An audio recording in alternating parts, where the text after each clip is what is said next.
असली ताकतवर कौन है, भारत की सरकार या भारत का सुप्रीम कोर्ट? समझो, एक बार केरल सरकार ने भूमि सुधार अधिनियम 1969 पास किया और जिन लोगों के पास ज्यादा जमीनें थीं उनसे छीनकर ऐसे लोग जिनके पास बिल्कुल जमीनें नहीं हैं उन्हें बांटने लगी। जब सरकार के लोग केरल के एडनीर मठ पहुंचे वहां की जमीन टेक ओवर करने के लिए, तो वहां के मठाधीश स्वामी केशवानंद भारती ने साफ मना कर दिया और इस पूरे मामले को लेकर केरल हाई कोर्ट चले गए। वहां उन्होंने अपील की कि हमारे मौलिक अधिकारों का हनन किया जा रहा है, सरकार उनसे उनके ही मठ की 300 एकड़ से ज्यादा जमीन जबरदस्ती छीन रही है। जबकि संविधान के आर्टिकल 25 में लिखा है धार्मिक स्वतंत्रता का अधिकार और आर्टिकल 26 में लिखा है धार्मिक मामलों के प्रबंधन की स्वतंत्रता का अधिकार। ये दोनों तो मौलिक अधिकार हैं और संविधान में लिखा है कि कोई भी व्यक्ति या सरकार आपके मौलिक अधिकारों को आपसे नहीं छीन सकती। फिर ये सरकार एडनीर मठ की 300 एकड़ से ज्यादा जमीन आखिर कैसे छीन सकती है? केरल हाई कोर्ट में मामले की सुनवाई शुरू तो हुई, लेकिन कोर्ट ने कह दिया कि राज्य सरकार को भी सामाजिक कल्याण के लिए कानून बनाने का अधिकार है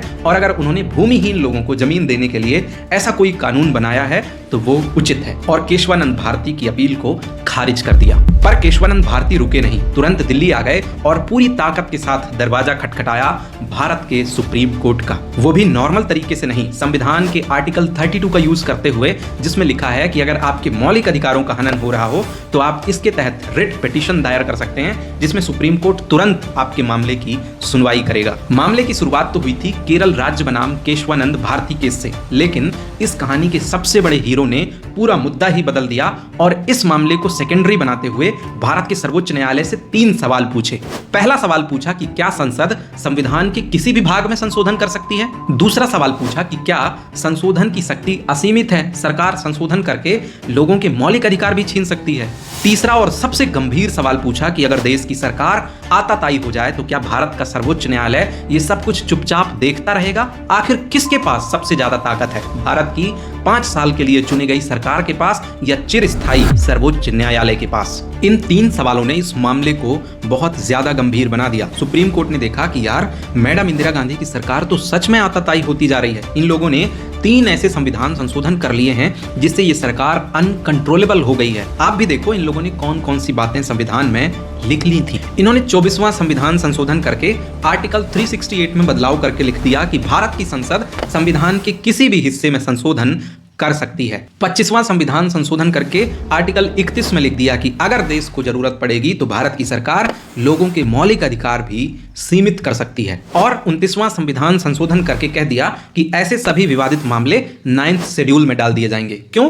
क्योंकि 9वीं अनुसूची के मामलों की जांच कोई भी न्यायालय नहीं कर सकता है। आपको समझ आ रहा है कैसा आतंक मचा रखा था उस पर्टिकुलर पीरियड में मैडम इंदिरा गांधी की सरकार ने? मतलब संसद इतनी शक्तिशाली हो गई थी कि अगर सरकार चाह ले तो आपकी जिंदगी भी, आपका जीवन भी आपसे जबरदस्ती छीन सकती थी। ये सब कुछ सुनते ही सुप्रीम कोर्ट फुल एक्शन में आ गया और पूरी ताकत लगा दी भारत की सरकार को आताताई हो जाने से रोकने के लिए। उस समय सुप्रीम कोर्ट में चीफ जस्टिस ऑफ इंडिया को मिलाकर कुल 13 जज हुआ करते थे। सुप्रीम कोर्ट ने 13 के 13 जजों की एक बेंच बनाई और इस बेंच को जिम्मेदारी दी गई इस आताताई सरकार पर लगाम कसने की और भारत के संविधान को हमेशा के लिए सुरक्षित कर पाने की। 13 के 13 जज जुट गए इस मामले की गंभीर सुनवाई करने में। लगभग 68 दिनों तक देश के महान महान वकील, महान विद्वान और कई सारे एक्सपर्ट लोगों ने 68 दिनों तक सुप्रीम कोर्ट में इसी मामले पर बहस की। भीषण और गहन मंथन के बाद भारत के सर्वोच्च न्यायालय ने एक सिद्धांत निकाला,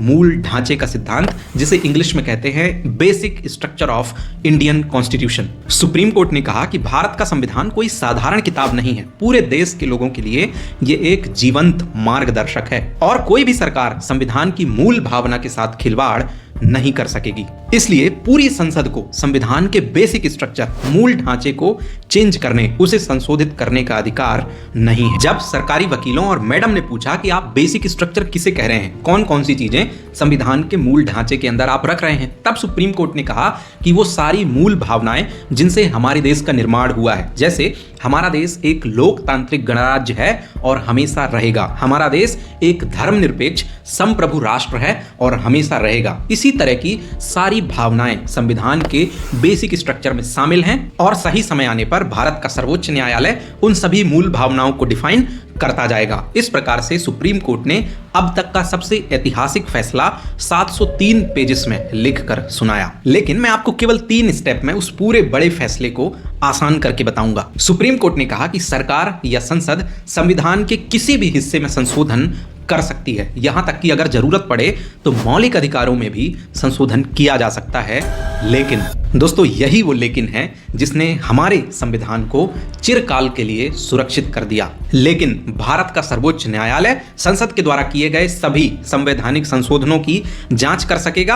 अगर उसे लगता है कि ये मूल ढांचे के खिलाफ है या संविधान की मूल भावना को प्रभावित कर रहा है, तो सुप्रीम कोर्ट के पास पावर है कि वो उस संसद के द्वारा किए गए संवैधानिक संशोधन को खारिज कर दे। और यही एक अकेली शक्ति है जो भारत के संविधान को हमेशा सुरक्षित रख सकती है। तब मैडम और मैडम के वकीलों ने कहा कि कोई बात नहीं, हम संसद में एक और संविधान संशोधन करके ये लिख देंगे कि सुप्रीम कोर्ट के जजेस को संवैधानिक संशोधन की न्यायिक समीक्षा मतलब कि जांच करने की शक्ति है ही नहीं। फिर तो सुप्रीम कोर्ट ने कहा कि भारत के सर्वोच्च न्यायालय की संवैधानिक संशोधन की न्यायिक समीक्षा जुडिशियल रिव्यू करने की शक्ति भी बेसिक स्ट्रक्चर के अंदर आएगी। मूल ढांचा ही है ये, और इससे छेड़छाड़ करने की पावर आपके पास है ही नहीं। इसलिए भारत की संसद में चाहे कितनी भी मजबूत सरकार बैठ जाए, सुप्रीम कोर्ट की ये जुडिशियल रिव्यू की पावर नहीं छीन सकती। और रही बात 9th शेड्यूल की, तो सुप्रीम कोर्ट ने कहा कि आज से पहले मतलब 24 अप्रैल 1973 से पहले जितने भी मामले इस 9th शेड्यूल में डाले गए हैं उनकी जांच हम नहीं करेंगे। लेकिन आज के बाद जितने भी मामले सरकार इस 9वीं अनुसूची में डालेगी, हम उनकी ठीक तरीके से जांच कर पाएंगे। और इस प्रकार से एक छोटे से मठ के मठाधीश केशवानंद भारती ने, जो कि अपना केस हार गए, सरकार ने उनकी 300 एकड़ से ज्यादा जमीन छीन ली, लेकिन उनकी वजह से हम सबको मिला एक अनोखा सिद्धांत, मूल ढांचे का सिद्धांत, जो हमारे संविधान को चिरकाल तक सुरक्षित रखेगा। और इस केस से साबित हो गया कि आप कितना भी ज्यादा बहुमत लाकर 2 बार, 3 बार, 4 बार अपनी सरकार बना लीजिए, लेकिन अगर आपने अहंकार में आकर संविधान को बदलने या उसकी मूल भावना को नुकसान पहुंचाने की कोशिश की, तो भारत का सर्वोच्च न्यायालय उस जहरीली सरकार के फन को बेसिक स्ट्रक्चर की लाठी से कुचल देगा और भारत के संविधान की सुरक्षा चिरकाल तक करता रहेगा। और अगर आपको याद हो तो एक रियल हीरो का जिक्र किया था मैंने, जिसने केरल राज्य बनाम केशवानंद भारती के मामले को बदलकर दूसरा एजेंडा सुप्रीम कोर्ट में पेश करके सुप्रीम कोर्ट से 3 सवाल पूछे थे ना। उस सीक्रेट सुपरस्टार और महान वकील का नाम था नानी पालकीवाला। उनका एक बहुत फेमस स्टेटमेंट है, ये पढ़ो उन्होंने क्या कहा था। Parliament is a creature of the Constitution. It cannot be the master of its own creator.